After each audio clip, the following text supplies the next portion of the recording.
health care program. You heard a very different line from most of these Republicans here tonight. So the country has faced a clear choice no matter who becomes their respective nominees.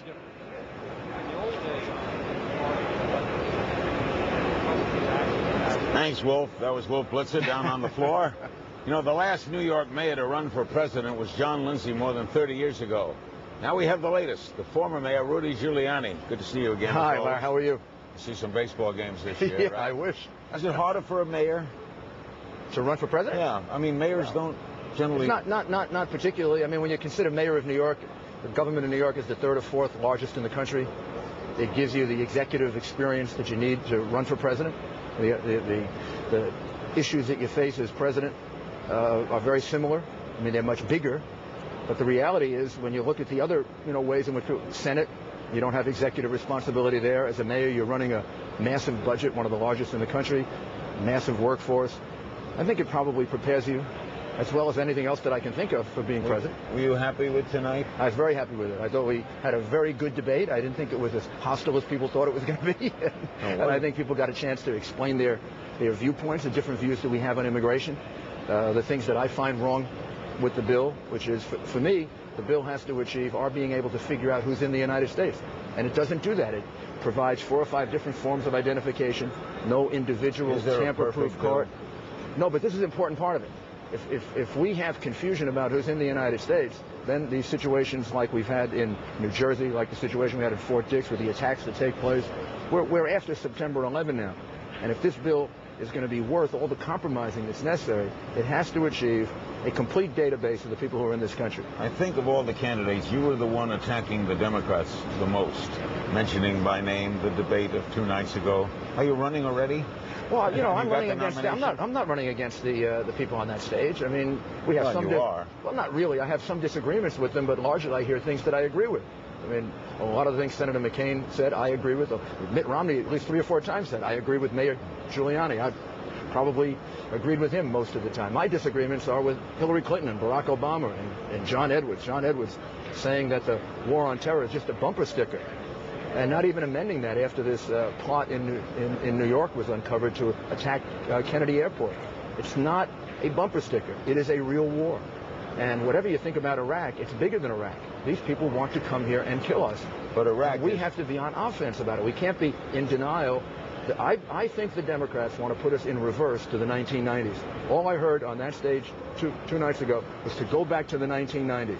The 1990s when our taxes were 24-25% higher. The 1990s when we weren't recognizing the Islamic threat against us. When they attacked the USS Cole and we didn't retaliate. We didn't do anything about it. They attacked us in 1993.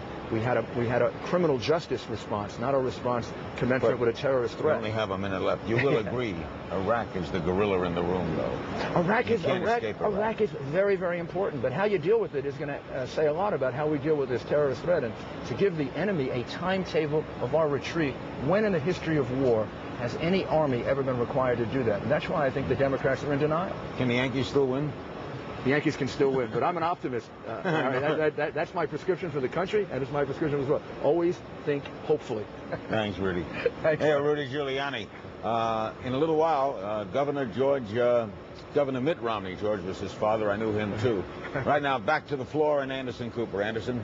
Larry, thanks very much. We've got a panel standing by. Ariana Huffington from the Huffington Post, Mike Murphy, a Republican strategist, as well as legal analyst and political analyst, Jeffrey Toobin. Let's start off with Mike Murphy. Mike, a quick headline from you about the night.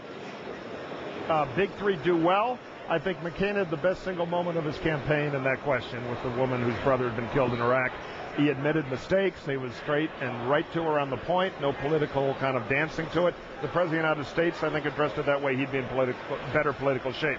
Strong Romney, strong Rudy night, though. I think all the contenders did well. No breakout from the second tier, although Tommy Thompson got back in the race a little tonight on health care.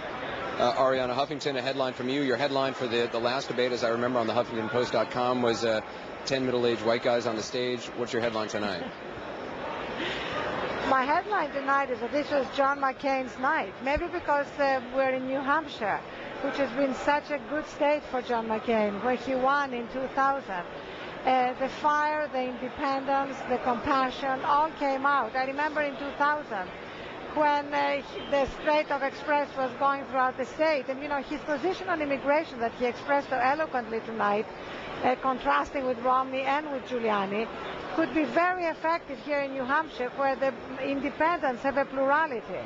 So you're not appealing to an anti-immigration conservative base. So this was a very great night for McCain, and in contrast, not a good night for Giuliani. I thought Giuliani came across talking about nation building, saying we are safe now, trying to use the alleged JFK plot and Fort Dix, two plots that have kind of been discredited in the last few days. So not a very great night for him, a little too belligerent. A long headline, but you're a blogger, so I guess that's allowed. Jeffrey Toobin, a headline from you.